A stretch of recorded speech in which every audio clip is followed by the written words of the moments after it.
absolument, oui. À l'improbable personne qui ne saurait pas qui c'est.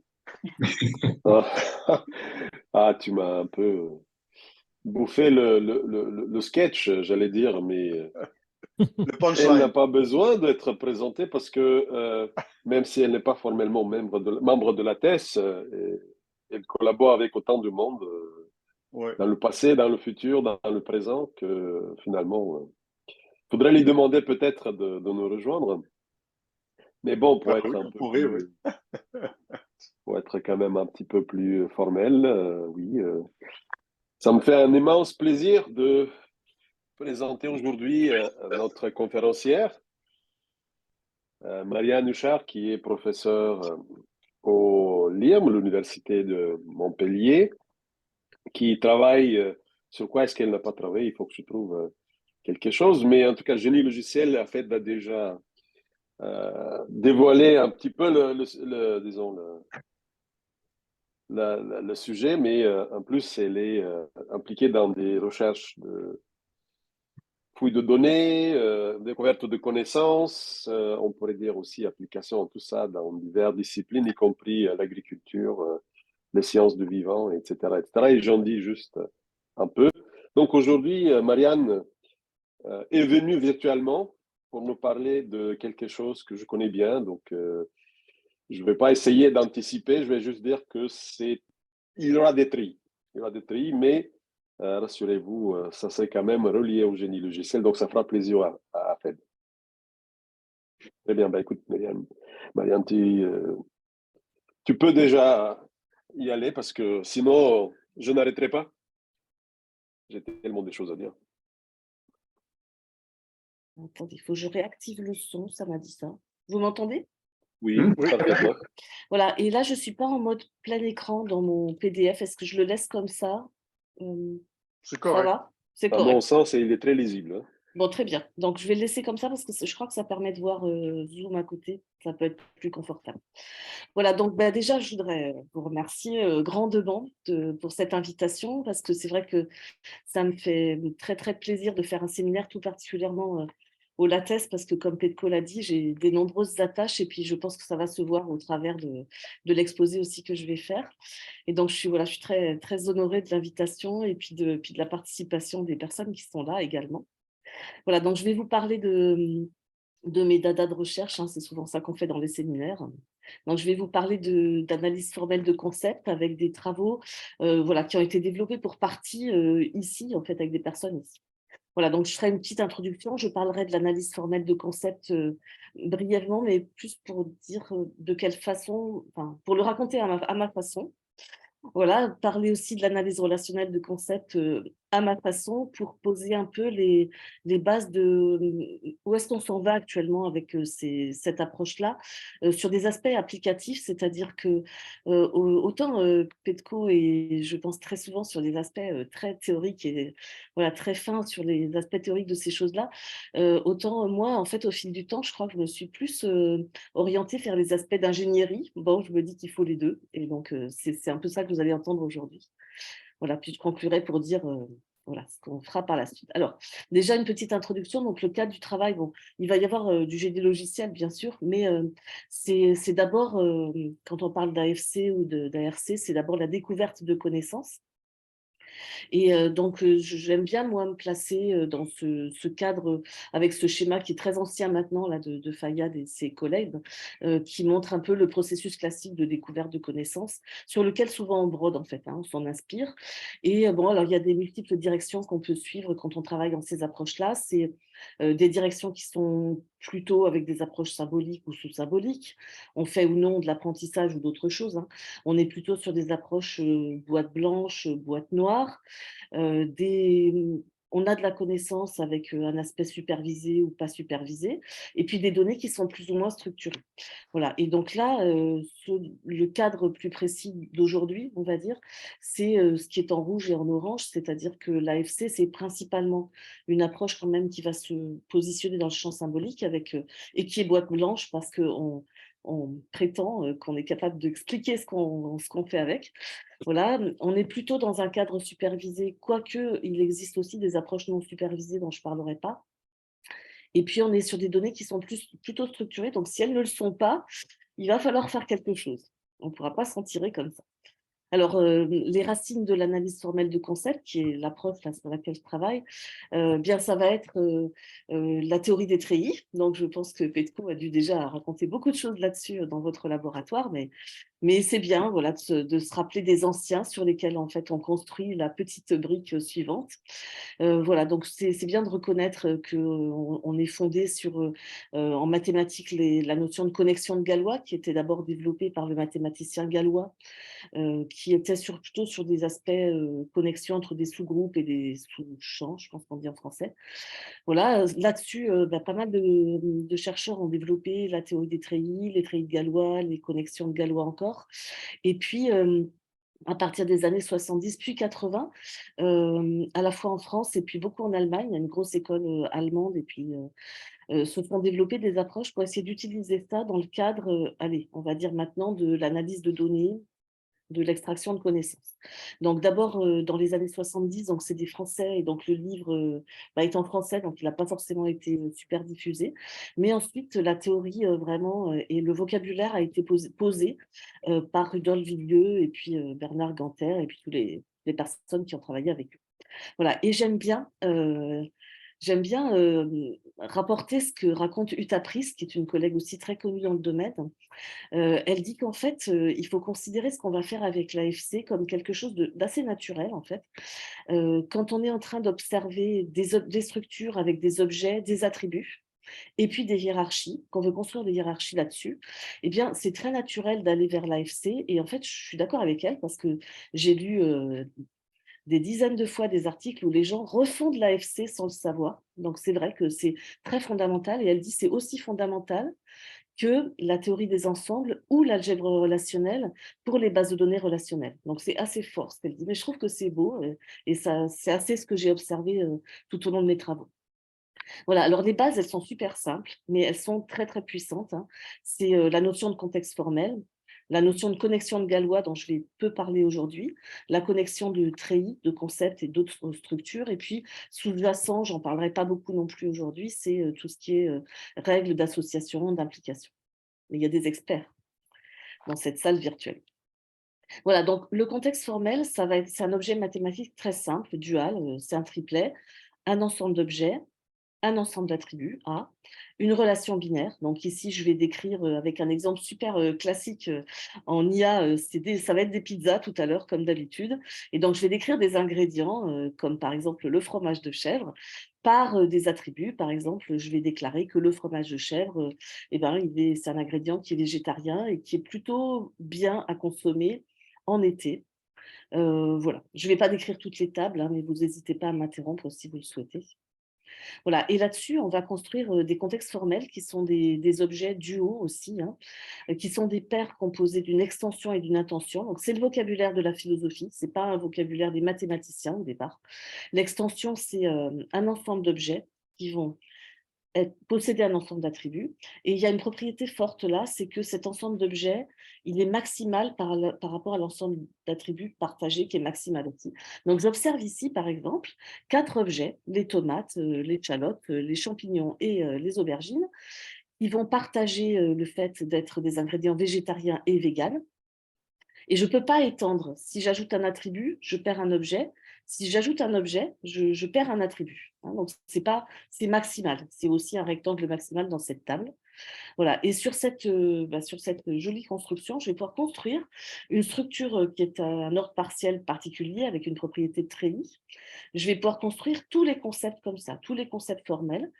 Et puis, je vais les ordonner avec un ordre, là aussi, c'est des mathématiques simples, hein, c'est une inclusion entre soit les extensions dans un sens, soit les intentions dans l'autre. Alors, on va regarder un ou deux concepts pour examiner ça. Et les structures, quand on les représente, elles sont simplifiées aussi pour la lisibilité par l'utilisateur en général. Donc, si je m'intéresse justement au concept qu'on observait juste sur la diapo d'avant, hein, qui était le concept des ingrédients végétariens, véganes, il est là, hein, au milieu de ma structure. Vous voyez ma souris, je pense, quand je la déplace. Voilà, donc c'est le concept 11. Et en fait, là, les attributs, c'est vegan, ils sont en haut de ma boîte. Et puis VG, qui est un attribut hérité. Alors, tous les gens qui font des langages à objets, ils connaissent ça par cœur, hein, l'héritage. Je fais descendre les attributs. Et puis, ce concept 11, quels sont les objets qui regroupent, qui partagent vegan, VG? Je vais les trouver en dessous, dans les sous-concepts. Voilà, et c'est de l'héritage, on pourrait dire en sens inverse. Et là, c'est l'idée aussi, hein, dans les langages à objets, une instance d'une classe, elle est instance de sa superclasse. Donc, j'ai la même notion, c'est aussi naturel. Voilà, donc le concept 11 que j'ai raconté tout entier à gauche, là, il est simplifié sur mon schéma, mais à chaque fois qu'on regarde un concept, il faut le voir avec ce qui descend comme attribut et ce qui remonte comme objet. Voilà. Donc, c'est ça, la construction basique. Voilà, et je vais montrer une autre vue qui est très simple aussi. Pourquoi? Parce que en fait, pour raconter RCA, j'aime bien changer de façon de faire. Et donc, je vais vous montrer aussi comment, en fait, on construit les concepts par propagation en observant les liens entre les objets et les attributs. Donc, j'ai par exemple ici mis à gauche, faites attention, je ne connais pas trop bien la gauche et la droite, mais je crois que c'est quand même à gauche. À gauche, les Ouais. objets, à droite les attributs. Et puis, voilà, ce que je peux faire, c'est me dire, bah, OK, je vais regrouper les deux attributs, là, VG, vegan. Et puis, je peux propager ce groupe en disant, bah, OK, quels sont les objets qui les partagent tous les deux? Eh bien, c'est le groupe d'objets que j'avais tout à l'heure. Voilà. Donc, c'est une autre façon de raconter la même histoire. Et je vais m'en resservir après de cette intuition. Voilà, donc le domaine, il s'est beaucoup développé, vous imaginez, depuis le papier fondateur de 1982 de Rudolf Villeux. Donc, on fête un peu l'anniversaire cette année, c'est les 40 ans de cet article. Donc, ça s'est développé suivant l'état de champ, hein, sur des aspects de conceptualisation, des développements philosophiques dans lesquels je serais bien incapable de vous rapporter ça. Des aspects d'analyse de données, clustering, data mining, des aspects de représentation de connaissances avec de la construction d'ontologie. Alors, Petko, il est expert de ça. Dans le champ de la recherche d'informations, de la classification, de l'indexation, très efficace aussi. Pas forcément avec les treillis, mais avec d'autres structures. On a travaillé là-dessus dans notre équipe. Pour de l'apprentissage supervisé, non supervisé. Et puis, bien sûr, avec beaucoup d'outils et beaucoup d'applications qui se sont voilà, développées au fil des années. Et puis, la communauté, c'est aussi, comme toutes les communautés scientifiques, hein, des conférences. Et puis, je reparle de Utah parce que elle a fait une page qui est magnifique, pas forcément d'un point de vue graphique, quoique, mais par contre, elle est ultra utile. Voilà, c'est chaque fois que j'ai besoin de quelque chose, Utapris, je la recommande à tous mes étudiants. Voilà, alors après, vous allez dire, tout ça nous paraît fort simple. Les vraies données, c'est pas du tout fait comme ça, bien évidemment. Alors en fait, au fil de toutes ces années-là, ont été développées énormément d'autres approches pour l'AFC, pour traiter des données complexes. Et c'est même, je dirais, là où l'AFC s'est spécialisée et est vraiment très, très intéressante par rapport à d'autres approches de data mining.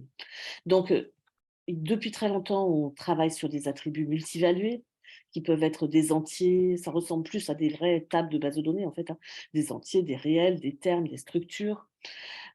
Certains se rappellent de l'époque des objets symboliques. Il y a toute une communauté très très active qui travaille sur les aspects flous. Hein, donc voilà, donc c'est beaucoup d'Espagnols comme vous le voyez, mais pas que quand même. On a 2 Français, Dubois et Prat, qui sont très très connus dans le domaine de l'IA. C'est des taxonomies de valeurs, donc là, Robert et puis Fed connaissent ça.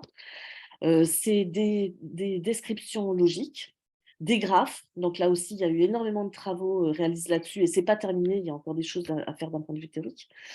Des aspects de données multirelationnelles, alors c'est des formes de graphes, hein, on va pas se le cacher, c'est de ça que je vais parler après. Des tables dans des dimensions au-delà de 2, en fait, hein, donc c'est ce qu'on va appeler le polyadique. Je n'ai pas cité trop d'auteurs, il y en a beaucoup plus que ce que j'ai cité là.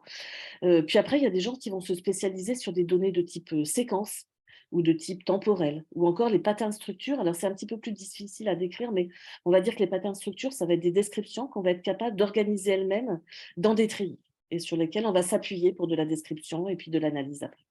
Voilà, donc en fait, l'AFC, vous pouvez garder objet, attribut, treillis, mais en fait, il y a tout ça hein, dans le champ de ces approches-là. Voilà, alors qu'est-ce que c'est que l'ARC? En fait, il y a 2 personnes que certains d'entre vous connaissent bien, qui sont Robert Godin et Afed Mili, voilà. Bien à une certaine époque, un peu ancienne, Afed ne veut peut-être pas qu'on rappelle l'année, mais je la remise quand même, hein, on travaillait sur un domaine auquel je me suis intéressée après eux, en fait, hein. J'ai un peu suivi leurs traces. Je pense qu'on peut le présenter comme ça. Parce que j'ai commencé à faire 2-3 trucs et puis quelqu'un m'a dit: «Attends, je suis en train de refaire ce qu'ils font, va vite voir». Et donc, du coup, après, j'ai suivi ce qu'ils faisaient et voilà, Oh ça m'a my passionnée. God. Et ouais, et voilà. Et donc à l'époque, ils travaillaient sur, comment, essayer d'organiser, d'extraire, voilà, des hiérarchies de classe. Alors c'était du small talk à l'époque, à fait, oui, oui. Et il s'agissait d'extraire une hiérarchie d'interface de tout ça. Et alors les classes, au départ, c'était juste les classes, les opérations, mais pas que, c'est-à-dire c'était les opérations avec, des taxonomies sur les opérations. Et puis il y a une petite section dans l'article qui est la section 3.2.3, cher Afed, dans laquelle il y a un modèle style entité-relation, hein, voilà, dans lequel on voit ici en fait des classes, mais aussi des associations, hein. On a tenant, lease house, vous voyez là, on a des taxonomies sur les différents attributs, et puis on cherche à se dire, on va essayer de généraliser les classes et de s'apercevoir que parce que tenant et landlord sont en relation avec, eh bien, des maisons, on va dire, hein, eh bien, on va pouvoir les généraliser en, personnes qui sont en relation par des transactions immobilières, allez, je vais dire ça en français, avec des maisons, appartements, enfin, je ne sais pas si maison est le bon terme. Voilà, et en fait ça, eh bien, Fed, c'est la source. Voilà, c'est la source de la chose. Voilà, parce que moi, à l'époque, j'ai commencé par travailler sur des hiérarchies, Java, Smalltalk, C++, tout ça. Et puis évidemment, à un moment donné, je me suis mise à travailler avec, Michel Dao sur un projet, voilà, chez eux, et lui, c'était de l'UML. Donc il y avait des associations, il y avait tout ce bazar, des attributs, des opérations, enfin voilà. Et donc, en fait, on a été vers une sorte de systématisation de cette idée-là. On a essayé de poser les choses, en fait. Et c'est né comme ça. Et très, très rapidement, c'est né avec Petco, qui a été là au tout début, on va dire, avec Mohamed, Amin Rouanassen qui était en thèse, Cyril Roum qui était en thèse. Et puis, voilà, je ne vais pas vous raconter toute l'histoire, ça va raser ceux qui sont plus jeunes. Mais en tout cas, on a eu différents projets, et au-delà des projets formels, on a fait aussi beaucoup d'autres choses. Et je voudrais bien sûr citer Amedeo Napoli qui a rejoint le groupe assez rapidement et qui nous a aidé à sortir beaucoup de choses intéressantes de ça. Voilà, donc ça c'était les racines, et maintenant les principes. Alors, l'analyse relationnelle de concept, c'est on voudrait étendre le but de l'AFC pour prendre en compte, non pas des objets, des attributs seulement, mais je vais avoir plusieurs objets de différentes catégories et des liens entre ces objets-là. Voilà. Et les principes, c'est que je vais avoir un modèle relationnel, un petit peu comme un modèle entité-relation, mais attention, hein, il n'est pas si beau. C'est des relations binaires unidirectionnelles, voilà, il ne faut pas s'emballer. Je vais intégrer, nous allons intégrer les relations sous forme d'attributs relationnels. Donc, ça va devenir des attributs. On va utiliser des quantifieurs en s'inspirant des logiques de description et puis un peu au-delà. Et puis, c'est un processus un peu itératif et puis qu'on peut paramétrer assez facilement. Donc, on peut s'arrêter, hein, c'est consommateur en temps et en espace, mais quand on peut s'arrêter. Et on ne va pas avoir une structure conceptuelle, un tri, mais on va en avoir plusieurs et ils seront connectés par ces attributs relationnels. Voilà, donc allons-y avec un petit exemple pour se familiariser avec ça. Donc, la donnée d'entrée, on va appeler ça une famille de contextes relationnels, hein, comme dans tous les domaines, on pose notre vocabulaire. Mais c'est des choses voilà, simples en fait, hein. Donc, on va avoir des contextes formels, par exemple une table décrivant des pizzerias qui correspondrait à une classe pizzeria. Je vais avoir après des contextes relationnels comme ici, vous voyez un contexte relationnel serves qui va venir représenter les connexions entre mes pizzerias et mes pizzas, hein. Donc, c'est une association entre classes tout simplement, comme on le fait dans les modèles entitaires association. Voilà, donc mon exemple, ça sera des pizzerias qui servent des pizzas qui contiennent des ingrédients. Et voilà, donc voilà un très, très petit exemple, j'espère que vous arrivez à le voir. Donc j'ai pas été très ambitieuse. Vous allez voir 4 pizzerias, 4 pizzas. Vous allez retrouver les ingrédients. Et puis vous voyez en bas surtout les contextes relationnels qui me disent simplement les pizzas comme Cadbury contient l'ingrédient goat cheese. Désolée pour mon accent anglais. Ou bien la pizzeria à Pizzi va servir Cadbury et Forest. Voilà, donc les données, elles ressemblent à ça, hein, donc elles sont binaires et elles sont assez simples. Et je reviens sur ma vision avec mes petits liens là, parce que j'aime bien raconter RCA comme ça, finalement, je trouve que j'arrive mieux à le raconter.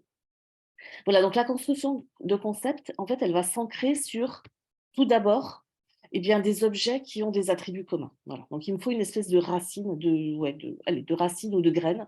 Et là, la graine, c'est par exemple, ici, je me dis, bah, je vais m'intéresser aux ingrédients véganes, dont je vous parle depuis tout à l'heure.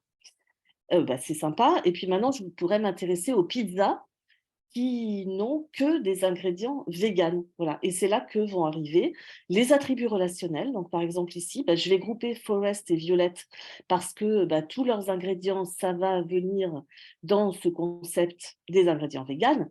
Et je vais le raconter avec ça. Mon rose est un peu pâle, j'espère que vous le voyez quand même. Donc, je vais l'écrire comme ça, sous forme de cette formule qui ressemble un peu à de la logique de description, qui est pour tout, c'est le faux rôle qui est important là, pour tout contains vegan. Alors, vegan, en fait, ça ne sera pas vegan, ça sera le nom d'un concept, hein, mais c'est pour simplifier. Et donc, c'est pour dire, ça partage un attribut relationnel qui dit, elles ont tous leurs ingrédients dans ce concept. Voilà. Et alors, c'est tout, ça, c'est l'étape basique. Et après, je peux continuer. Hein. Donc, pour continuer, je vais me dire, OK, maintenant, et les pizzerias, là, les pizzerias, je peux m'intéresser au groupe de toutes les pizzerias avec lesquelles je pourrais aller avec un ami vegan. Donc, celles qui me servent au moins une pizza dans le concept des pizzas véganes. Et ça, c'est un autre genre d'attribut relationnel. Il existe serves vers un concept que j'ai résumé. Il y aurait un nom de concept, en fait, là, que j'ai résumé par tout ont leurs ingrédients non vegan. Voilà. Et vous voyez comment je construis comme ça, par propagation, en fait, hein, le long des liens, les différentes choses. Voilà. Et après, dans les treillis, c'est pas très lisible, il faut reconnaître. C'est pour ça qu'après, on a dû beaucoup travailler sur comment faire pour que les gens arrivent à dire ça. Et dans les treillis, vous allez voir, par exemple, dans le treillis des pizzerias, j'ai groupé des pizzerias, voilà, elles sont là, parce qu'elles servent au moins une pizza du concept 31, qui groupe les pizzas qui sont toutes véganes dans le concept 11. Voilà. Et donc, par cheminement comme ça, de treillis en treillis, j'ai des treillis interconnectés par mes attributs relationnels. Voilà, donc j'espère que je ne vous ai pas perdu et que voilà, vous verrez ici un autre exemple, mais beaucoup plus rapide, dans lequel je peux au contraire m'intéresser aux pizzerias qui ne servent que des pizzas véganes parce que j'ai un ami vegan qui est très, très, très vegan. Voilà, et là, je vais avoir moins de pizzerias forcément, hein, donc ça réduit le nombre de pizzerias. Et puis, je vais retrouver cette structure-là dans mes treillis. Et vous voyez que ça va me permettre de faire toute une variété d'analyses grâce à ça. En fait, en variant les opérateurs, je vais pouvoir étudier énormément de choses différentes. Voilà, alors RCA, il y a beaucoup de choses que je ne vais pas raconter. C'est que les modèles, ils peuvent être ultra compliqués. Les modèles, ils peuvent être cycliques. Voilà. C'est une chose d'ailleurs dont Afed et Robert parlent dans leur papier. Ils disent attention, il y a un peu des petits problèmes quand il y a des cycles dans les modèles. Oui, mais bon, dès qu'on a une petite graine et qu'on peut s'accrocher sur la graine, on peut faire des choses quand même. C'est une variété de quantifieurs. Et donc, c'est ça qui va nous permettre d'avoir des analyses très variées. Et comme je le disais, un processus itératif, j'espère vous l'avoir fait sentir intuitivement sur l'exemple, hein, puisque je vais propager comme ça au fur et à mesure. Et si j'ai des cycles, je peux faire quelques tours de cycle, éventuellement. Voilà. Pas trop, mais Petko pourra en parler s'il a envie après. Voilà, donc RCA, c'est ça. Alors, après, pas mal de personnes sont venues faire des outils. Donc, sans aller trop dans les outils, j'ai voulu faire une diapo pour leur rendre hommage. Donc, Galicia, qui a été, je pense, c'est un des premiers outils vraiment très utilisés. Puis RCA Explore, qui est beaucoup utilisé. Et puis, actuellement, au laboratoire, en fait, on utilise des algos. Vous voyez, il y a quand même une genèse, en fait, entre RCA Explore et ce qu'on a fait maintenant, qui permettent de faire des analyses. Alors, sous forme c'est des applications standalone, soit c'est des applications, des librairies Java, et il y a une application dont je n'ai pas parlé, mais qui est en fait une application en ligne qui permet de naviguer sur les treillis de manière interactive, et donc vous posez votre JSON avec le résultat et vous naviguez de concept en concept. Voilà, donc on travaille beaucoup là-dessus. Je pense que je suis revenue en arrière parce que je n'ai pas cliqué au bon endroit. Voilà, et plein de domaines d'application avant de passer à la suite, c'est des domaines sur l'environnement. Donc, voilà, donc je n'ai pas participé à tout, mais à certaines choses dans le domaine de l'environnement. La santé, c'est Michael et je pense Petko qui ont travaillé là-dessus. Les ontologies, alors ça c'est Petko à fond avec Amédéo. En génie logiciel, il y a beaucoup d'applications et je vais revenir là-dessus en fait dans la suite de mon exposé sur une application particulière, mais vous voyez qu'il y en a plein. L'industrie, donc ça c'est Michael qui a développé ça dans sa thèse aussi, peut-être que vous avez assisté à sa thèse. Et puis, il y avait des collègues qui avaient travaillé sur des documents légaux aussi, voilà. Et je pense qu'à l'époque, ils se sont arrêtés parce qu'ils ont été un peu affolés par, le manque d'outils, méthodologie et puis ça fait un peu peur en fait, ces treillis quand même, il faut être honnête, quand on les regarde.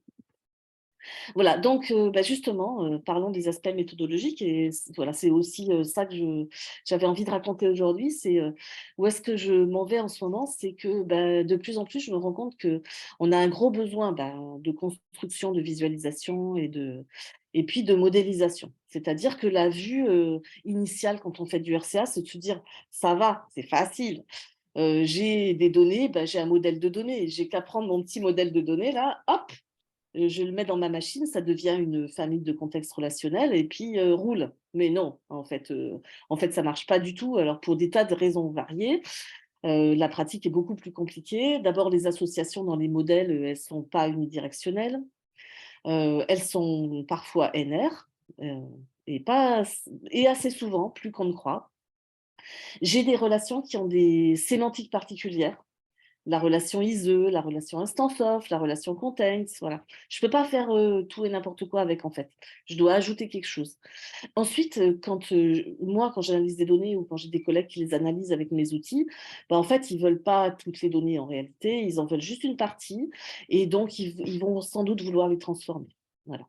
Et puis après, pire que ça, les données, des fois, elles ont zéro modèle, hein. C'est des données textuelles, donc il va falloir les traiter d'abord pour avoir un modèle. Voilà, donc en fait, pour construire la donnée d'entrée, il y a un sacré travail et c'est ce que racontait déjà Fayad en 96, hein, ça reste vrai pour la plupart des méthodes. Voilà, et donc l'idée, c'est que il faut trouver des solutions pour faire ça, pour transformer le modèle initial, le créer à partir de rien potentiellement. Et l'esprit, c'est déjà un problème qu'on a en FCA, parce que la table initiale, vous avez vu, objet-attribut, en fait, elle est un peu simpliste. Et donc, il y a déjà des gens qui s'étaient cassés les dents et qui avaient travaillé sur des méthodes qu'on appelle le scaling pour FCA. Voilà, je n'ai pas développé ça, mais ce problème, voilà, nous, il est juste un peu plus compliqué parce que j'ai des modèles, des instances, des valeurs, voilà, c'est compliqué. Voilà, donc l'idée, c'est se dire, essayons de réfléchir comment rationaliser un peu ça, surtout quand on a fait beaucoup d'applications les uns les autres, qu'on s'est raconté, hein, je n'ai pas participé à tout, mais j'ai entendu aussi les autres personnes raconter comment ils travaillaient et comment ils avaient formalisé leurs données. Et en fait, on est comme en génie logiciel, on a des situations assez récurrentes en fait au bout d'un moment. Et donc, pour se débrouiller, une bonne idée, c'est sûrement de les capitaliser pour accélérer les applications futures et pas laisser une personne qui veut faire du RCA se dire comment je fais, je commence par quoi. Et voilà, et donc là, tous les collègues autour de, voilà, ici, là, qui font du GL connaissent bien l'approche des patrons de conception, hein, qui, je pense, a tiré d'affaire des générations et des générations, et ça va continuer, de développeurs et de concepteurs. Voilà. Alors bon, je ne dis pas que j'ai ça pour RCA, pas du tout. On est en fait sur des embryons de ça. Hein, donc l'idée, c'est de poser l'idée, puis après, il faudra qu'on avance, parce qu'il y a beaucoup de choses à faire. Voilà, et donc je me suis dit, plutôt que pour pas que ça soit trop abstrait, je vais en raconter un pour vous montrer qu'est-ce que j'entends par là. Et puis après, je dirais, voilà, où est-ce qu'il y a d'autres opportunités pour en construire, quoi. Voilà, alors il y en a un qu'on a utilisé plusieurs fois. Je pense 3-4 fois, mais je vais parler d'une application vraiment, qui sera vraiment du GL pur. Voilà, et en fait, ce design pattern, ça s'appelle, je l'ai appelé comme ça, mais il changera peut-être de nom, hein, séparer, rassembler des points de vue. En fait, au début, moi, j'avais envie d'appeler ça séparation des préoccupations. Puis, en fait, c'est quand j'ai discuté avec Petko récemment, il me dit oui, ça, c'est très GL. Je me suis dit d'accord, ok, je vais mettre des points de vue à la place. Voilà, alors, une des choses difficiles à faire dans le design pattern, c'est d'abord de décrire c'est quoi le problème qu'on va résoudre. C'est souvent le plus dur, en fait. Et là, le problème, c'est j'ai des objets, bon, qui sont décrits par des attributs booléens, ça va, mais en fait, ces attributs, je vais pouvoir les mettre dans différentes catégories.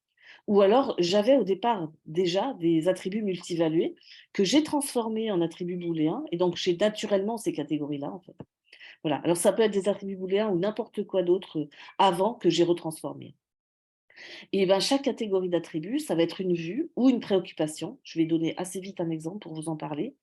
Et alors, surtout, ce qui est important dans le problème, c'est que je pourrais mettre tout ça dans une seule table, mais non, ça serait dommage. Parce que, en fait, c'est pertinent d'analyser les objets suivant séparément les perspectives des différentes vues, ou bien en mettant tout ça ensemble. Voilà. Et donc, en fait, ça m'est pas arrivé qu'une fois. C'est pour ça qu'à un moment donné, je me suis dit, ok, il faut s'organiser. Et puis, en fait, je voyais des étudiants patauger, c'est-à-dire qu'à chaque fois, ils refaisaient, ils se disaient comment je vais faire. Voilà, alors la solution, elle est assez simple une fois qu'elle est racontée, enfin j'espère. C'est donc, je vais avoir un certain nombre de contextes formels. Le premier que j'appellerai FC, ça sera les objets de départ. Et alors celui-là, il va être assez particulier. Il va avoir les objets de départ. Et puis les attributs, ça sera des identifiants peut-être, ou d'autres descriptions, pourquoi pas, ou bien rien du tout, hein. Des fois en RCA, il y a 0 description dans les tables, ça peut arriver, parce qu'en fait, on va juste exploiter les relations pour construire nos concepts. Et après, je vais trouver en fait, un contexte formel pour chaque vue.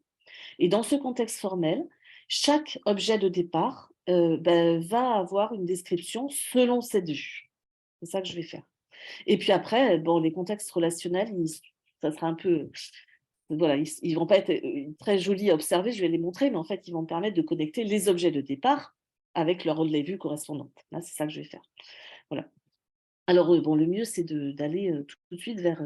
Bon, d'abord, le modèle que je vous ai raconté, c'est ça. Souvent, ça fixe bien les idées. Donc, ce premier contexte formel, connecté à chacune des vues. Voilà. Et alors, où est-ce qu'on a utilisé ça?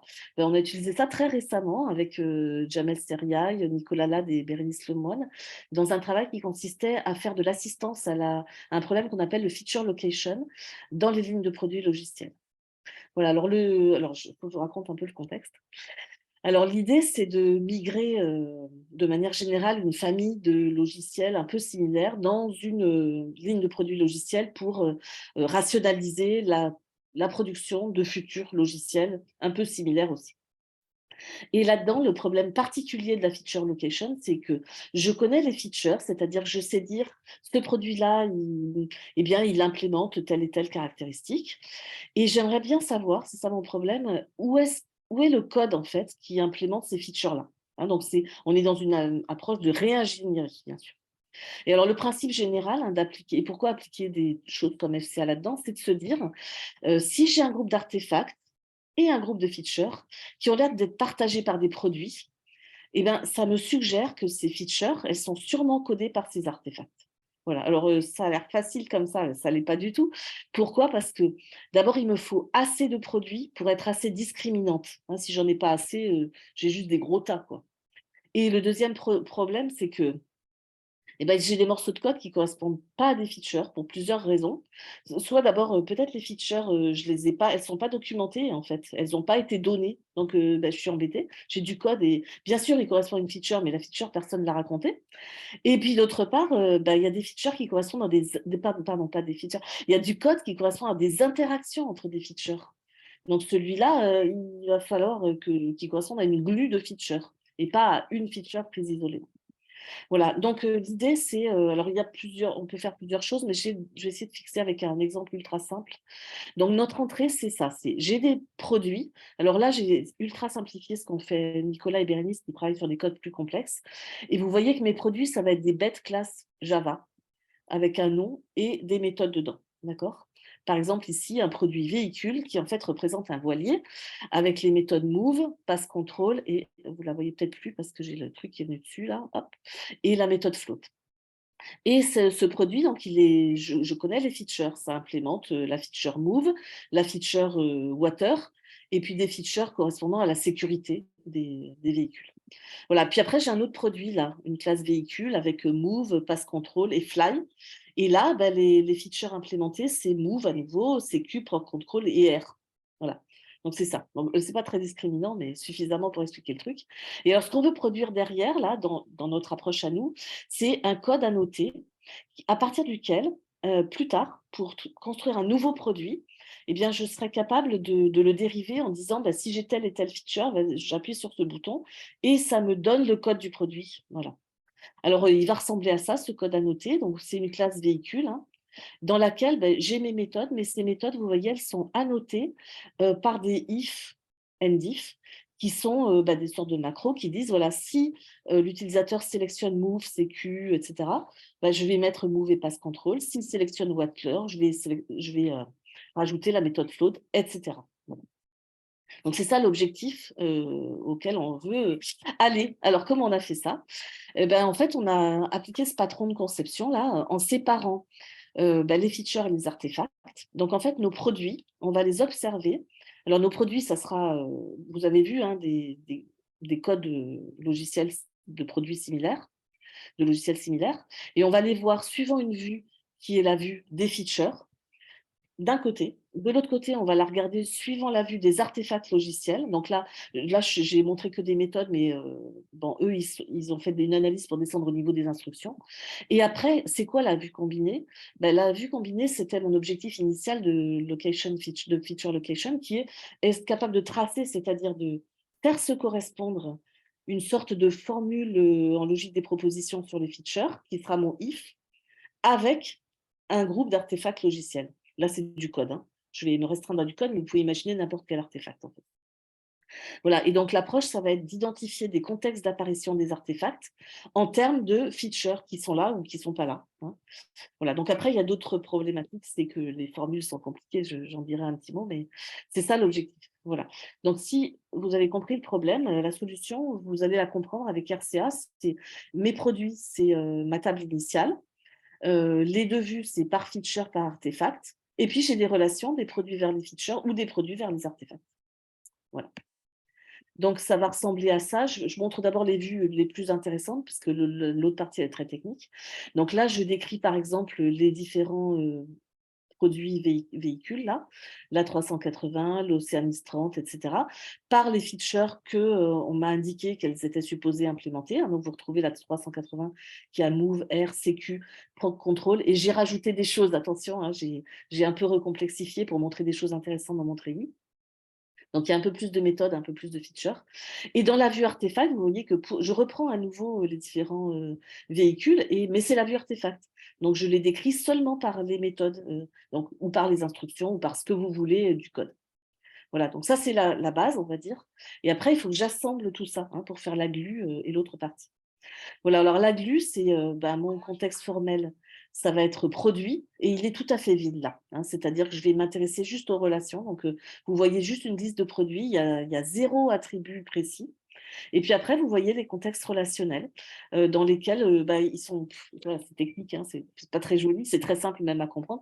Vous voyez que la 380, par une des relations, est connectée à sa vue feature, et par l'autre relation en bleu, il est connecté à sa vue artefact. Hein, voilà. Bon, ça, c'est juste, on va dire, des artefacts pour que ça marche. Voilà, et je vais essayer de vous faire passer l'idée de qu'est-ce qu'il y a d'intéressant à voir avec les résultats de ça. Eh bien, qu'est-ce que je vais voir dans la feature view? Je vais voir que, en fait, là, ce n'est pas un treillis complet, c'est une partie du treillis, hein, c'est que les concepts introducteurs. Et en fait, je vais y voir dedans toute la variabilité logique, hein, sur mes produits, sur les features. Voilà. Et donc, c'est d'un point de vue logique, en fait, je peux exprimer n'importe quoi en logique des propositions avec cette vue-là. Donc, n'importe quelle table, je peux la représenter, ce qui n'est pas le cas d'ailleurs d'un feature modèle, hein. Une vue graphique d'un feature modèle, il y a des limites au niveau de l'expressivité en logique des propositions. Voilà, et qu'est-ce qu'on peut faire de ça? Là, je renvoie vers des travaux de Jessie Galasso-Carbonel, qui est aussi à Montréal, chez Wari actuellement. Et donc, en fait, elle a développé ses travaux de thèse autour de justement comment je peux utiliser ça pour dériver des modèles de variabilité, par exemple un feature modèle, mais éventuellement d'autres choses aussi, hein. Voilà, donc cette vue, uniquement juste cette vue, elle peut servir à ça. Alors l'autre vue artefact, on a moins travaillé dessus, mais l'idée qu'on a, c'est de l'utiliser pour éventuellement suggérer des parties de code réutilisables, hein, puisque en fait, je vais me retrouver, par exemple ici, si vous regardez le concept 21, j'ai groupé ensemble finalement tout ce qui va correspondre aux véhicules aériens qui ont besoin de décoller, de voler, etc. Voilà, donc ça, on n'a pas trop exploité, mais en fait, les gens qui connaissent FCA, RCA, ça va leur rappeler d'autres travaux que d'autres collègues ont fait, en fait, pour faire des choses comme ça.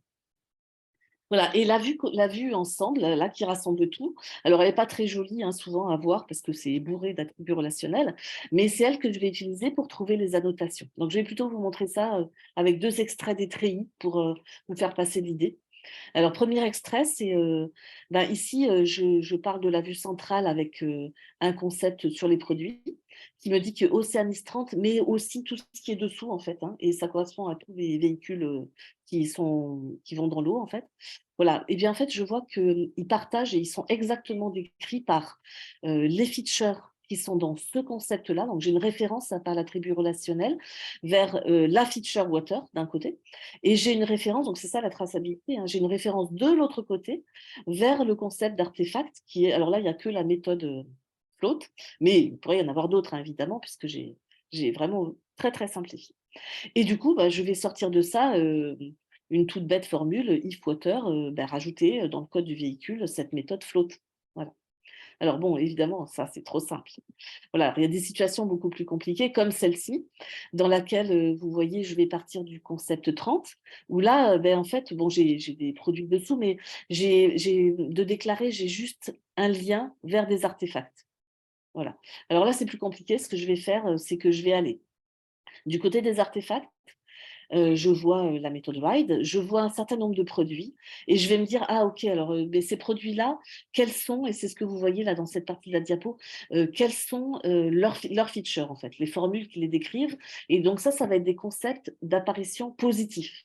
D'accord? Donc on va se dire, RIDE, je l'ai quand j'ai air, ou bien quand j'ai ground, ou bien quand j'ai ground ou water. Donc évidemment, ground et water, c'est pas la peine de le dire puisque c'est contenu dans ground.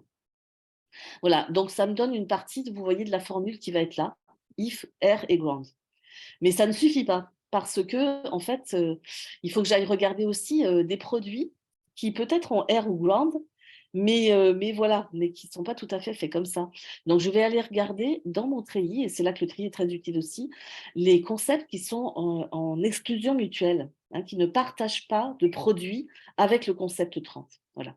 Alors, j'en trouve un, là, il y en a qu'un parce que c'était ultra simple. Et dedans, je vais regarder qu'est-ce qu'il a, ce concept 27. Alors, on ne le voit pas, mais plus haut dans le treillis, on voit que en fait, j'ai ce produit Akoya, là. Et Akoya, il est décrit par air et water. Donc ça va être le contexte négatif pour ces artefacts.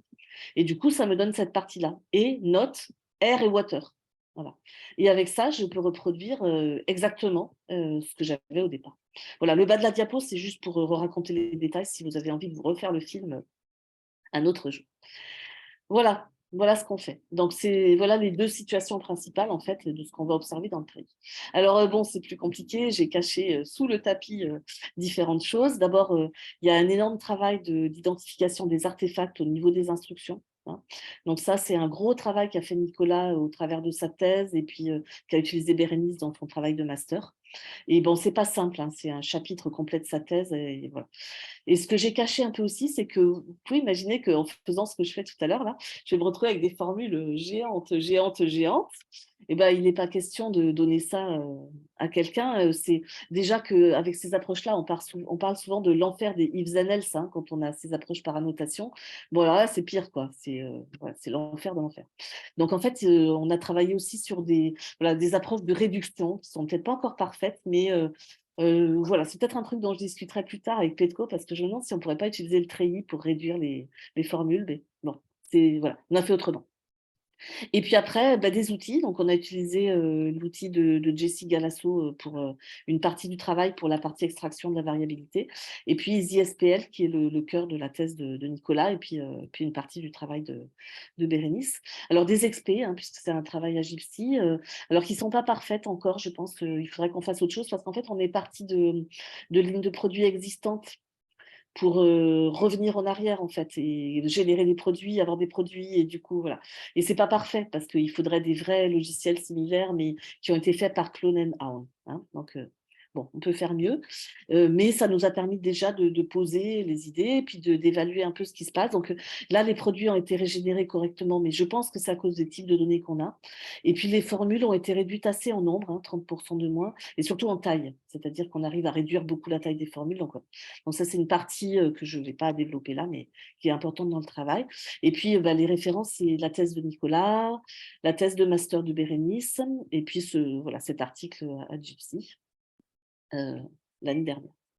Voilà, et donc alors pour vous dire, pour juste vous donner le goût d'une autre idée qu'on avait développée, c'était autre chose, c'est un autre doctorant qui va bientôt soutenir là, et lui son travail c'était autre chose, il voulait analyser les options d'accessibilité visuelle dans les systèmes d'exploitation. Alors vous voyez, c'est un sujet super différent, mais c'est là la force des design patterns, hein, c'est de se dire, ouais, le problème il a l'air peut-être différent, mais en fait il ne l'est pas, parce qu'à la fin des fins, bon, j'ai des objets, c'est des systèmes d'exploitation. Puis les vues, en fait, quand je regarde les options d'accessibilité, je ne vais pas tout regarder à la fois.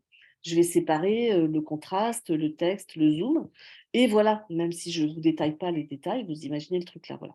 Et avec Jessie Galasso, on a aussi encore une autre application dans le domaine des lignes de produits sur l'extraction de la variabilité pour les lignes de produits biotiques.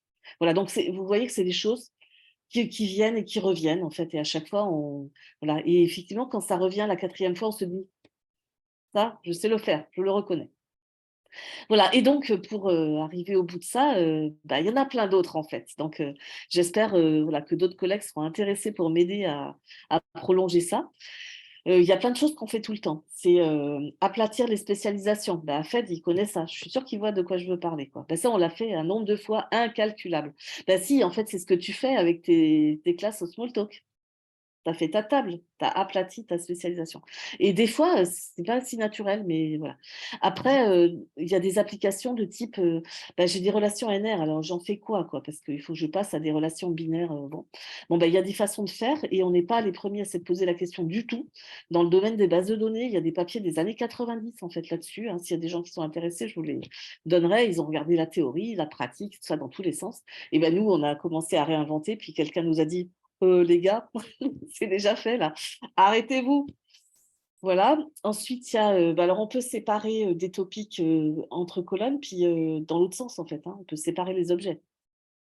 Après, on a des changements de niveau d'instanciation. Donc peut-être que Petco reconnaîtra, on a fait beaucoup ça avec Xavier Dolk, mais peut-être que Petco reconnaîtra un travail de master qui a été fait ici au LaTeX par Bilal Seriaï, où en fait j'ai du RDF et je remonte des objets au niveau modèle pour restructurer les modèles.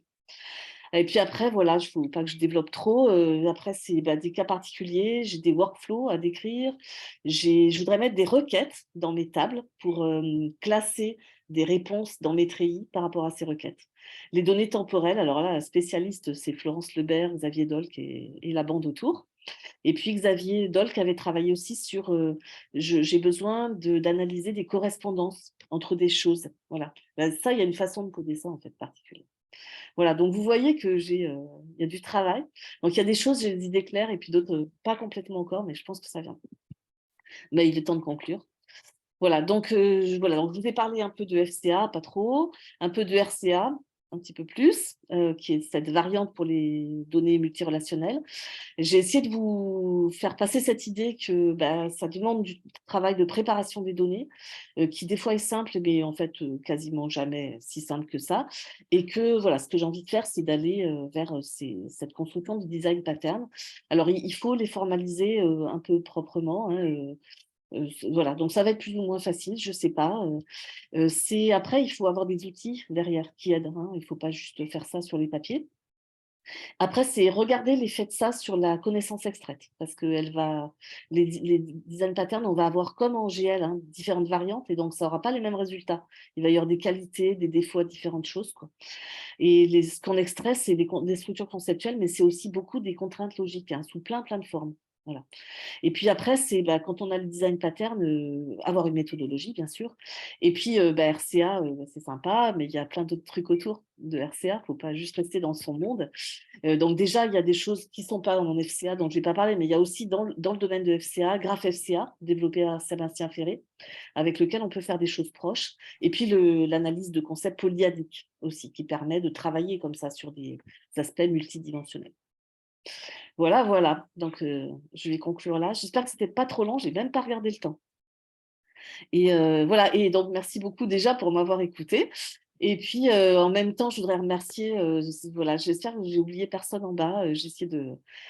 Voilà, j'ai travaillé avec beaucoup de monde hein, parce que je ne suis pas toute jeune et que, voilà, que ça fait maintenant, j'ai peur, plus de 30 ans que je travaille là-dessus.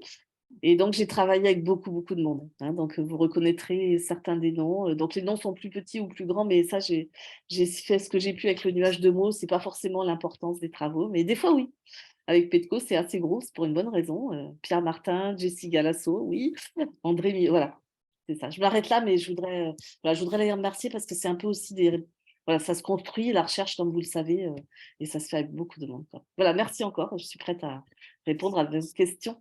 Merci beaucoup. Merci beaucoup à toi, Marianne. Une présentation magnifique, excellente. Merci. Donc, j'applaudis virtuellement. J'invite tout le monde à applaudir virtuellement. Heureusement l'a fait. Et pour les questions, donc, vous pouvez lever les mains. Comme ça, je vais voir l'ordre aussi. Donc, il y avait Afet qui a déjà la main levée depuis quelques minutes. Là. Vas-y, Afet. Oui. Euh, C'était de la grande classe, Marianne. Je me permets de te dire ça, là. Vraiment Merci. de la grande classe. Je suis D'abord, tu as confuse. réussi le Surtout rare quand il exploit a de me été faire sentir mentionné. intelligent. À chaque fois que je parle à Petco, je me sens de moins en moins intelligent. Ah, Il n'y a pas de raison. Hein. Mais c'était excellent, très didactique. Même moi, j'ai pu comprendre. Euh, et c'est vrai que j'étais plus intelligent quand j'étais plus jeune. Mais en fait, ça m'a amené dans toutes sortes de réflexions philosophiques sur la recherche, mais je vais laisser ça pour la fin. J'avais sur un point de détail qui est le feature location dans les ouais. lignes de produits. Là, c'est plus sur le contenu lui-même que sur le méta-contenu. Bon, j'avais mis une note, c'est variations, j'avais écrit variations inside the artifacts, mais ça, tu as touché à ça à la fin en disant qu'avec un étudiant, vous avez travaillé sur le instruction level. Ouais. Ouais, C'est ça. donc Alors, ça, c'est c'est pas moi, réglé. ça. Alors, ça, c'est pas mes travaux, moi, c'est plus Jamel qui a fait ça avec Nicolas. Jamel, oui, ok. C'est ça. En fait, Mais, moi, ils m'ont sorti de mon trou pour les treillis. Et ouais, tout le reste, la stratégie de recherche là-dessus, c'est vraiment Jamel, Nicolas, quoi. excellent. La question moyennement philosophique que j'ai, c'est par rapport aux lignes de produits et des feature models. Je me suis posé la question, est-ce que théoriquement, un feature model est supposé représenter toutes les features de la ligne de produit ou juste la partie variable? Puis pendant que tu parlais, je me dis, ouais, bon, si c'est juste la partie optionnelle, c'est vrai qu'on a des constructions dans les feature models, mais je pense que l'hypothèse de travail implicite, c'est qu'on ne représente que la partie variable. Et à ce moment-là, l'association entre feature et artefact, d'ailleurs, tu le disais toi-même, il y a des features qui ne sont pas documentées, entre guillemets. Oui, Ça représente la base technologique de la ligne de produit qu'on va retrouver dans le... Donc, si tu as des idées. réflexions. Ouais, c'est ça. Une réflexion que je peux partager là-dessus, c'est que, bon, d'abord, je souscris. Bon, c'est pas de ma faute, mais dans le treillis, il y a la partie commune à tout le monde, mais on peut l'enlever, c'est pas trop dur, c'est le top concept, on s'en débarrasse et on peut faire le reste sans ça. Et puis après, l'autre réflexion, c'est que oui, bien sûr, et en fait, ça me fait penser à ce qu'a dit il y a sûrement déjà très longtemps d'ailleurs, Klaus Paul, en fait, quand il a développé OVM, là, Object Variability Model, là, orthogonal, pas object, pardon, j'ai fait trop d'objets dans ma vie, orthogonal Variability Model, où en fait, il raconte ça aussi. Il dit, quand vous modélisez la variabilité, ce qui est intéressant, c'est de modéliser la partie variable, pas le reste. Voilà. Mais les treillis, ils servent à ça. Et à un moment donné, Bon, après, j'ai changé d'avis, mais à un tout petit moment donné, quand je travaillais avec Jessie, je me disais même, mais en fait, faut arrêter avec les feature modèles, faut faire que des treillis, mais ça, c'est parce que j'étais complètement déformée. Et en fait, après, j'ai changé d'avis parce que je me suis dit, mais non, c'est une déformation due au fait que je suis trop sensible à l'aspect description de la logique. Mais le feature model, il a de ça pour lui, la description ontologique. Il décrit le domaine. Voilà.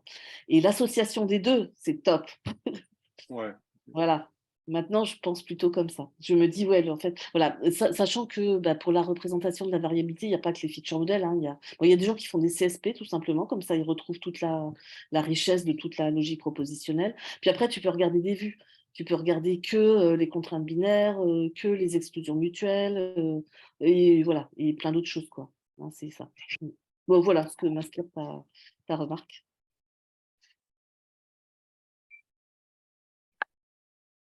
Oui, merci. Moi, ça me va. Très bien. Petko. Ah, il était temps que je dise quelque chose après que Momon ait été mentionné tant de fois. Et c'est ça. Ben, super, Marianne, vraiment, comme je t'ai dit la dernière fois qu'on discutait, il faut qu'on reprenne notre petit bâton de pèlerin et puis qu'on Oui. commence à faire le tour des grandes conférences pour refaire le tutoriel sur RCA parce que maintenant il a beaucoup mûri. Mm. Puis avec autant d'applications, maintenant on a Ouais, c'est beaucoup ça. plus de crédibilité. Hein. Oui. En tout cas, super. Je vois maintenant une vue globale de ce qui a été contribué de votre côté. C'est impressionnant. Donc, je vais partager quelques réflexions. D'abord, cette histoire de features versus artefacts. Moi, je suis loin maintenant. Afed m'a fait, enfin, Afed m'a fait, non, avec Afed, au bout d'un moment, on courait derrière les features et on court encore. On a un article qui a du mal à passer. Ça va faire rire plusieurs parmi les participants parce que voilà, il y a d'autres co-auteurs dans la salle virtuelle. Les features, c'est sûr qu'on n'a pas tout à fait la même vision, mais de ta version de features, je me demande s'il n'y a pas un côté analyse versus un côté conception, ou peut-être que je suis en retard avec la terminologie, parce que peut-être le logiciel a déjà évolué. Donc, parce que tu parlais d'ontologie, tu parlais de domaine, et je me suis dit, ben, les features, c'est effectivement la modélisation plus du côté analyse, et puis Bien sûr. les artefacts, c'est la conception, voire la réalisation. Et ça m'amène en fait à je saute de coq mais ça m'amène à ta proposition de design patterns pour la RCA. À mon avis, le terme plus approprié, ça serait modeling patterns ou analysis patterns. Parce que design, c'est vrai qu'on construit la solution quelque part, mais par rapport à une préoccupation plus globale, découverte de connaissances, c'est surtout une analyse c'est vrai, tu l'as dit, c'est la préparation de données, mais au fond, si on comprend mieux le domaine en faisant ça. Donc, si tu es encore à la recherche de terminologie. Oh, oui, parce que tu vois, c'est un cas, travail embryonnaire, quoi. Là. C'est ça. Non, mais très donc, bien. vas-y. Très bien.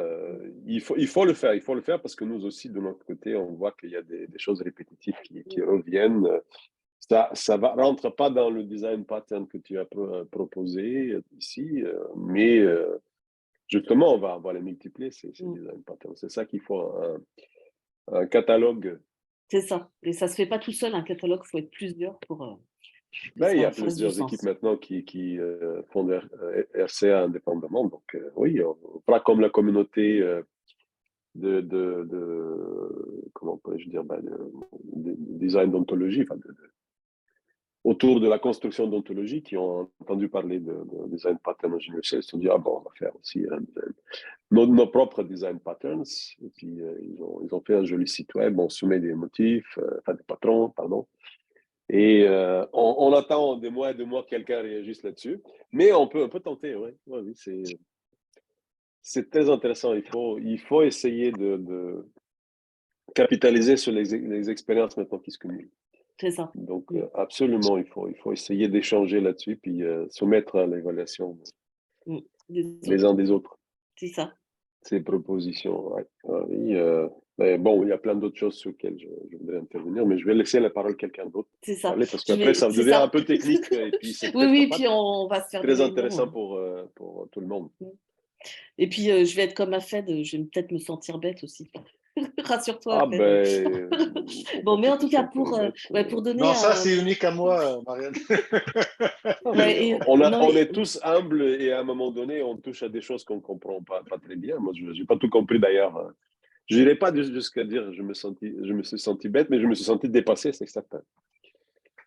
Bon. Ouais. En tout cas, En je tout te cas, partage juste une chose avant la question suivante. C'est il y a un papier très joli de Czarnecki dans le domaine des lignes de produits, dont le titre c'est Features Models are Views on Ontologies. Et c'est carrément, voilà, je bien. trouve ça carrément bien parce que, en fait, c'est ça, tu prends l'ontologie, elle te décrit un peu ton domaine, et le feature model, il te décrit comment cette ontologie, elle est mise dans ton domaine, en fait, comment les produits, ils l'exploitent, et voilà. Et moi, actuellement, quand je fais faire des TP aux étudiants un peu sur cette idée-là, voilà, en leur disant, allez, je vous donne un feature model, je vous donne un treillis qui n'est pas un feature model. Je donne un treillis qui me donne les relations logiques de variabilité.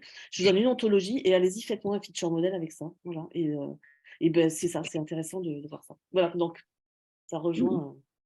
Effectivement, oui, je vois que les ontologies ont fait leur chemin dans le domaine du Oui. génie logiciel. Ah oui, oui, oui, clairement. Discussion très intéressante, même si je comprends la moitié des mots. Je laisse la question à Rezlan. Oui, merci. Merci, Marianne. C'était super présentation. En tout cas, comme Hafid a dit, ça a permis à tout le monde de comprendre, y compris ceux qui ne sont pas du domaine comme moi. Mais j'ai juste une petite question pour comprendre. La partie de ligne de produit, ce qui n'était pas clair pour moi, c'est ce que vous appelez des artefacts. C'est quoi? C'est des... Juste pour être sûr, parce que en tout cas, Oui, c'est clair alors, pour tout le monde, mais tu vois là le niveau non, descend. c'est passé de Hafid à ouais, Pitbull ouais. jusqu'à moi. Tout Là, à moi, fait. je Tout à fait. complètement rien retenu de tout ça. Non, non, mais je voudrais juste comprendre. Non, mais c'est une très bonne question. Donc, en fait, on utilise ce terme de artefact en général parce que l'approche, on peut l'utiliser finalement en mettant en face n'importe quel artefact. Tu pourrais mettre un bout de modèle UML, tu pourrais mettre un bout de documentation, tu pourrais mettre un peu n'importe quoi en fait. Voilà, mais bon, ça c'est un peu abstrait et fumeux. Et donc concrètement, donc là, moi j'ai montré des exemples de code parce que ce qu'a fait Nicolas, c'est qu'en fait, il extrait du code des AST. Et il essaye de trouver des parties communes en fait entre les AST pour dire ah ben oui cette instruction là elle est là mais elle est là elle est là elle est là elle est là voilà aux différents niveaux de l'AST, c'est-à-dire cette instruction basique mais cette répétitive, cette méthode entière, cette classe entière, voilà. Donc c'est ça. Donc c'est comme ça que ça se passe. Donc au niveau tout en bas que j'ai pas raconté, et ça c'est un gros travail parce qu'effectivement poser deux codes à côté et se dire voilà les parties de code qui sont les mêmes, tu sais que c'est difficile. Oui, et voilà. qui supporte le feature. C'est ça. Voilà. Alors, qui supporte le feature, il ne le sait pas, lui, dans le code, mais par contre, rien que ça, de faire cette extraction-là, ce n'est pas évident. Le contexte de la thèse de Nicolas, c'est un travail qui était encadré par Jamel Seriaï, hein, comme j'ai bien expliqué. Moi, je suis juste arrivée pour mettre des petites révis là, parce qu'à un moment donné, ils sont venus me chercher, sinon je n'aurais pas osé me interférer. Mais le travail de Nicolas, ça consiste à, peut-être on voit sur le titre de sa thèse, ça consiste en fait à faire un processus automatisé dans lequel on va avoir une approche réactive ou extractive, enfin réactive surtout, c'est-à-dire que en fait l'entreprise a créé deux produits, voilà, on essaie d'extraire un premier bout de ligne de produit, et puis un autre produit arrive et on va la faire évoluer au fur et à mesure. C'est ça son idée, et ça veut dire aussi que les produits sont prévus pour être créés vraiment par clone and own. C'est-à-dire, au départ, j'ai repris un peu le code des deux premiers, j'ai bricolé le troisième, et voilà. Et maintenant, j'essaye de capitaliser sur ça. Donc, ça, c'est le contexte. C'est peut-être important aussi de le connaître. Oui, oui. Mais je me demandais si j'ai bien compris, donc en partant de FCA à RCA, ou je ne sais plus comment ça s'appelle, l'acronyme. C'est un peu, on passe d'un truc à une dimension à une analyse multidimensionnelle Oui. qui, avec tous les défis que ça représente. Oui. Puis je me demande, c'est vraiment une question très, très, très, très ouverte, donc si je dis n'importe quoi, est-ce que ce que les gens font dans le traitement des données massives et analyse, je pense à MapReduce. Mm. Est-ce qu'il y a un parallélisme parce que MapReduce, un petit peu, je fais une analyse ou je décompose mes données pour pouvoir facilement faire rapidement des traitements, puis après je dois recomposer, puis ça peut, les dimensions d'analyse pourraient être plusieurs. Je me demande si vous avez, il y a des patterns d'analyse qui sont utilisés dans ce contexte-là. D'accord.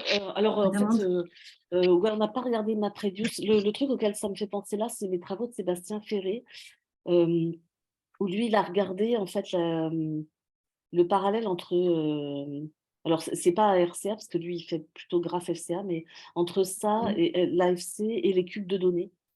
Oui. C'est vraiment l'esprit des bases de données. Oui. Et ce que tu me dis, ça me donne juste envie d'aller regarder un peu. Peut-être que Petko il a une idée là-dessus, mais on en discutera avec lui.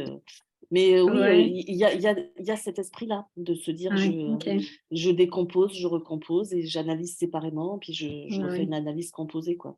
Voilà. Après, nous, on va pas avoir l'ambition d'aller vers des données massives. Enfin, il faut les traiter, il faut peut-être en extraire des morceaux. Hein. Oui. Voilà, quoique, il y a des collègues en France, j'ai oublié son nom, mais il y a un collègue qui a fait des approches de calcul parallèle pour FCA qui ont l'air de casser la baraque, donc il faudrait aller regarder. Mais moi, je suis moins là-dedans, je suis plus sur analyser des données qui vont être complexes. Voilà. Et aussi, une chose que je n'ai pas dite, c'est que dans les applications, en général, on ne construit pas les treillis complets parce que c'est exponentiel.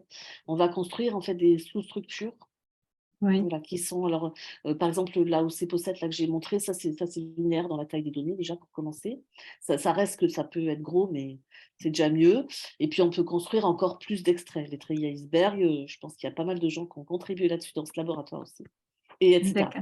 Il ne faut pas que je développe trop. Je ne sais pas à quelle heure vous finissez vos séminaires. Donc merci beaucoup, Marianne. Merci intéressant, Marianne. Merci. Pour répondre à votre question, là, nous, on se libère jusqu'à 14h d'habitude. Ok, ça va. Mais généralement, ça se termine quelques minutes avant. Là. Mais si je peux me permettre, je suis d'accord avec Petko que le mot design pattern est surchargé. Et en plus, je ne suis pas sûre que c'est le bon. D'accord. Design pattern, il y en a marre d'entendre design pattern. D'accord. Non, mais moi, j'ai à cause de AFED. C'est à cause de AFED. D'accord. Non, mais en fait, j'aime bien ce que tu disais, Petko, avec modeling pattern. Parce que c'est le sens, en fait. Maintenant, c'est le tour de Yann Gaël, qui n'a pas parlé encore. Merci. Donc, merci, salut Marianne, merci beaucoup pour cette présentation. C'était vraiment excellent et je me joins à Fed et aux autres. C'était vraiment une excellente présentation. En fait, j'aimerais bien que tu nous la redonnes, mais en anglais. Ça serait possible que je t'invite à jouer un séminaire. Oui. Je vais t'écrire par email et puis on va s'arranger ça. Parce que du coup, j'ai des éditions qui n'ont pas pu. Enfin, je ne suis pas le seul là, mais on a des éditions qui n'ont pas pu assister parce que à cause de la langue. Oui. On essaie de leur inculquer le français, mais c'est dur. Hein. D'accord.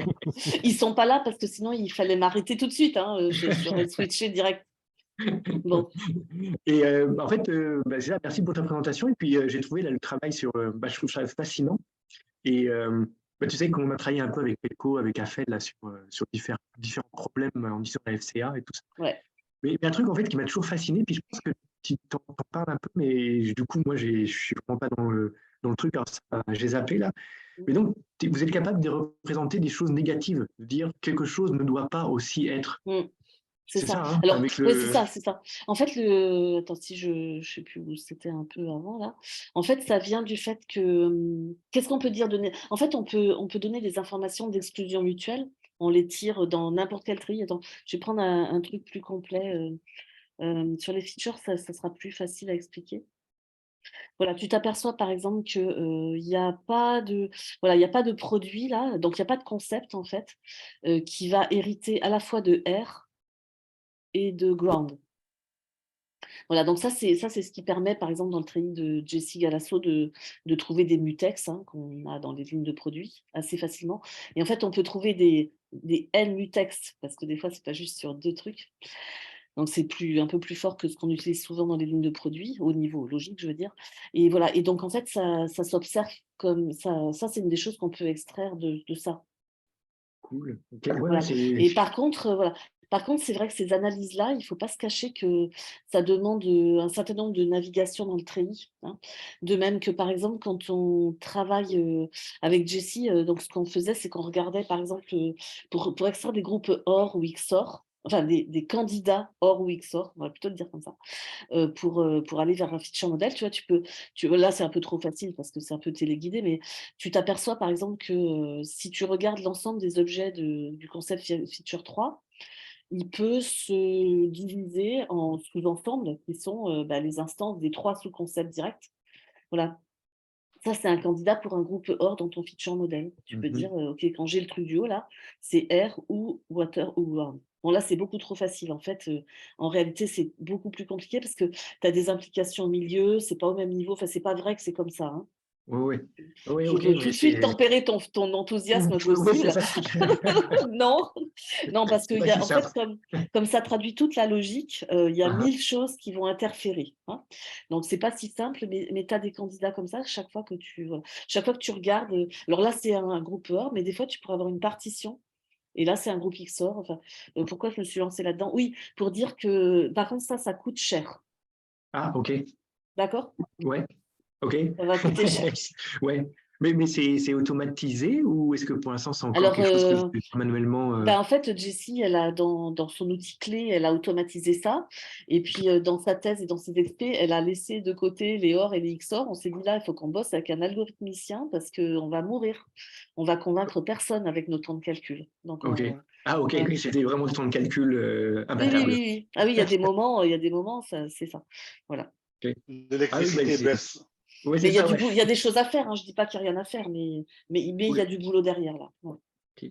Bah, de toute façon, il faudrait que je regarde aussi l'article là, Ouais. c'est Jessie, son prénom, c'est Jessie, ouais. Alors Jessie, oui, oui, c'est ça, c'est ça. Puis Jessie, tu peux la voir facilement Elle est à puisqu'elle est. Montréal, Ouais, elle est chez Wari. Chez Wari, ouais. Ok, voilà. ok, cool. Bah, merci encore. C'était vraiment excellent. Avec Merci. plaisir. Ah, En fait, ok. Moi, moi, c'est une question un peu philosophique, mais quand Marianne a parlé de l'article d'Uppsala Ah, 93, ah, en fait, ça a rafraîchi ma mémoire du contexte dans lequel on a écrit l'article. mm, Et, et même l'exemple qu'elle a montré, j'ai dit, oh my God, là, il y a comme un petit quelque chose qui m'est revenu en mémoire parce que ce dont je me souviens, c'est que, bon, l'idée c'était, ah ben tiens, on peut essayer d'utiliser Treillis de Galois pour maximiser la factorisation dans les hiérarchies de classe. Et cet exemple particulier, je me souviens un peu de. Parce qu'à un moment donné, on se disait, est-ce que c'est assez pour faire une publication? Et donc, j'essayais d'inventer des problèmes plus évolués qui pourraient bénéficier d'eux. Et ça m'a amené à la réflexion suivante, c'est ça le sens de mon intervention. Rendu à mon stade de carrière, je suis un peu, bon, le mot est un peu fort, je suis un peu amer sur la culture de recherche qu'on a aujourd'hui, qui est très opportuniste. Et je me souviens, je discutais une fois, c'était avec quelques verres de vin, ça aide, là, mais je lui ai dit, avec notre culture de recherche aujourd'hui, le potentiel des chercheurs est exploité à 5%. Il y a 95% de carriérisme et 5% de créativité. Et ça m'amène en fait, tout ce qu'on met comme directions for future research, which we never pursue, Parce qu'on veut étoffer la fin d'un article ou la fin d'une thèse, on va mettre des vrais problèmes, mais c'est des problèmes qui ne sont pas rentables du point de vue publication, alors on ne les poursuit pas. Et Rezlan a parlé de design patterns. Je me souviens que dans le dernier article... Dans le dernier article qu'on a publié là-dessus, sur sa thèse, on s'approchait de quelque chose, moi je crois, de fondamental sur la nature de design pattern et aussi sur ce qui n'allait pas avec le design pattern. On a commencé la réflexion entre nous, puis on l'a un peu écrit dans l'article, mais on ne l'a jamais poursuivi parce que ça ne payait pas en termes de publication. Ouais. C'est publiable. Et je suis sûr que tu regarderais dans 90% des publications, on ne poursuit pas les... We don't pursue interesting research directions, we pursue what can be published. Il y a une perte, en tout cas pour moi, il y a une perte assez considérable. Voilà, c'était mon commentaire éditorial. Mais des fois, d'autres poursuivent. Voilà. Voilà, alors je me suis dit en même temps, c'est un peu un contre-exemple que oui, quelqu'un, enfin, je ne sais pas, tu as été très très généreuse à attribuer du crédit probablement là où c'était pas dû. Mais si, mais tu n'imagines pas. Ah non, vraiment. En fait, on avait ça sous les yeux avec Michel Daho et on se disait, il faut tourner autour de ça, on va y arriver, quoi. Et si tu regardes les papiers, Petko, tu dois te rappeler les exemples, les premiers exemples dans nos papiers sur RCA, c'est du UML. Tu te rappelles, Petko, on a fait des trucs. Je me demande si on n'a pas utilisé celui-là d'ailleurs, ou une variante de celui-là. Non, mais on a réinventé des exemples de ce type à et profusion. Puis voilà, ouais, c'est ça. Et si tu veux, après, voilà, moi après j'ai eu la chance de rencontrer quelqu'un là qui s'appelle André Mirail, dont vous avez peut-être vu le nom sur la dernière diapo. Et en fait, André, lui, il y croyait à fond en fait à ça, à la factorisation de modèles. Il avait et on a travaillé beaucoup avec lui. J'ai plein de publications avec lui. Tu peux regarder. En fait, c'est que ce problème quasiment. J'ai un modèle UML qui n'est pas super géant, hein, il y a 200 classes, mais en fait, il avait 14 versions de ce modèle d'environ 200 classes. Enfin, à chaque fois, il avait des nombres un peu différents. Et c'était comment j'avance de version en version en factorisant correctement et mes classes, et mes attributs, et mes opérations, et mes associations, tu vois. Et voilà. Et donc, en fait, quand il a vu les trucs là sur l'ARC, il m'a dit, attends, faut qu'on teste. Voilà. Et puis après, on ne s'est pas arrêté, quoi. Et donc, voilà. Mais tu vois, en fait, c'est pas... Après, ne sois pas amer, parce que ça, peut-être pas tout, mais certaines choses ont continué, tu vois. Le papier, comment dirais-je, je sais pas si voisin ou compagnon de ce papier-là, là, que vous avez fait, c'est le papier sur les knowledge space, là, où c'était plutôt des graphes conceptuels, là. Et bah, tu vois, cette idée-là, si tu regardes, on va la retrouver dans les patterns structures ou dans des... Bon. Merci. Donc, il y a des trucs pas perdus. Il y a des trucs pas perdus. Non, mais en fait, tu aurais dû mettre un avertissement aux jeunes chercheurs, là, moins de 18 ans de carrière, pour ne pas écouter votre pessimisme. Je vais demander la permission de Petko de laisser passer Naval avant, parce que elle a une question. J'allais le proposer, justement. Je me préparais de le proposer parce que je me suis dit, c'est mon deuxième tour de parole et je laisserai Noël passer devant, puisque en plus, on peut dire qu'elle est tombée dans le RCA quand elle était petite, scientifiquement. C'est ça. Oui, c'est ça. C'est justement sur ça que j'allais rebondir. Ben oui, j'ai travaillé avec Petko et aussi après avec Marianne. Donc, on avait utilisé la FCA puis la RCA pour pouvoir suggérer des refactorisations pour corriger les codes SMEL, donc les design defects. Et moi, j'avouerai, je suis aussi un peu amère parce que ben, j'avais fait beaucoup d'efforts. En fait, ça vaut ce que ça vaut. Hein. C'était un petit article, mais après coup, je me suis dit, tiens, je vais aller vérifier est-ce que ça a été cité, est-ce que ça a été poursuivi. Puis je suis bien contente parce qu'on avait, tu te rappelles peut-être qu'on avait un article à ICFCA en conférence majeure dans le domaine du FCA en 2008. Et là, je regarde, je suis contente, tu sais, on a quand même 58 citations, c'est quand même bien.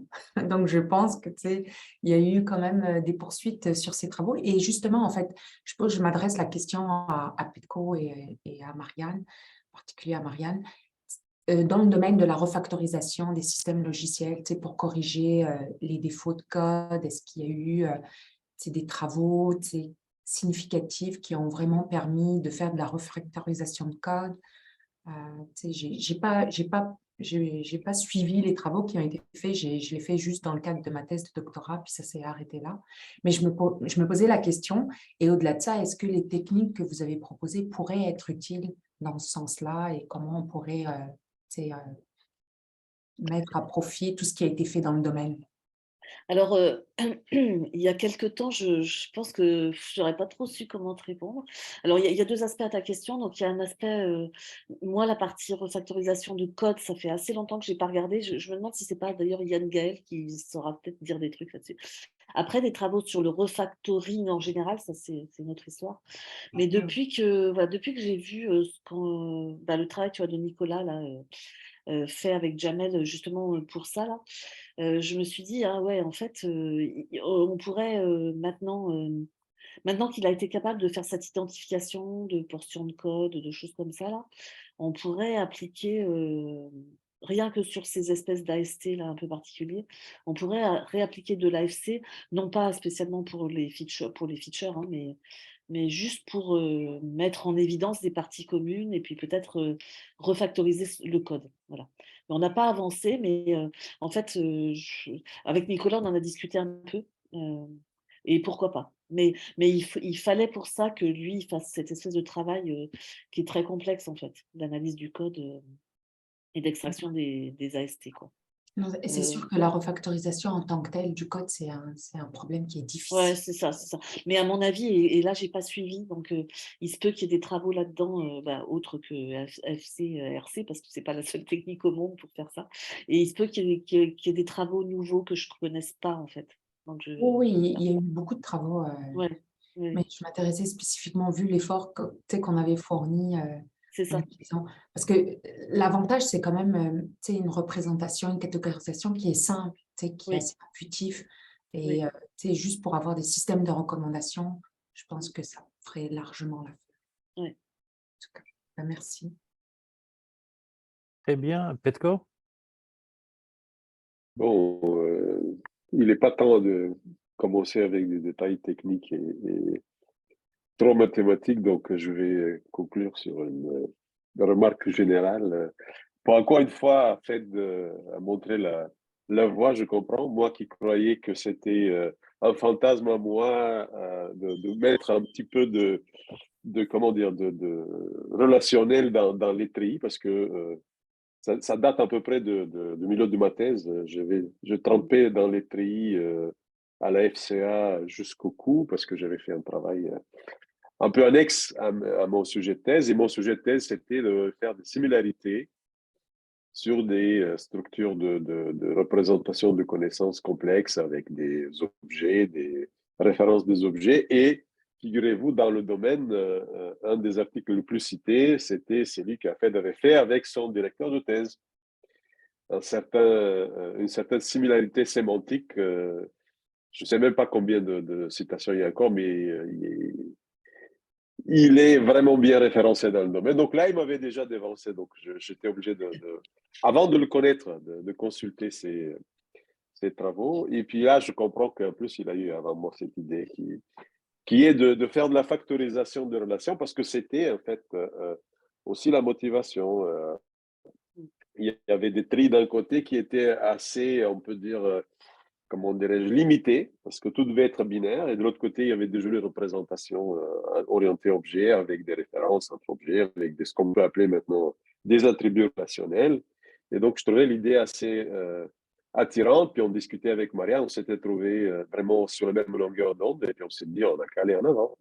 C'est vrai que UML était notre inspiration à l'époque. Tout était UML, c'était les années 90, à la fin des années 90. Là. Mais je comprends qu'aujourd'hui, qu'on avait fait chacun son chemin, chacun ses inspirations, mais Afed encore était dans les parages. Donc, Afed, je te le pardonne pas. Hein. Mais non, mais non. L'article le plus cité, Donc c'était voilà, pas mon idée, je laisse c'était les l'idée de mon questions directeur de techniques. recherche. Le Metricon Semantic Nets, ça c'était l'idée de mon directeur de recherche. Et c'est vrai qu'il est très cité. Bon, écoute, de toute façon, ça ne change rien. Le mal est fait. Le mal est fait, oui. Ok, merci. On discutera offline, Marianne, Oui. côté technique. Abdel, Oui, je pense que c'est moi qui va conclure. Merci beaucoup, Marianne. C'est la première fois que j'assiste à une de vos présentations. Ben, écoutez, moi, j'avais une petite question concernant la comparaison disons, des artefacts pour voir si le nom. En tout cas, vous avez répondu lorsque vous avez parlé des artefacts avec Rizlen. Donc, non, moi, j'ai aimé ça. Sincèrement, ça me donne une idée sur ce que je fais actuellement. Donc, j'ai compris. De toute façon, Hafid a compris, donc j'imagine que tout le monde a compris. Donc, Marielle, Hafid, c'est mon directeur de recherche. Hein. D'accord. C'est mon directeur de recherche. Moi, je suis professeur maintenant.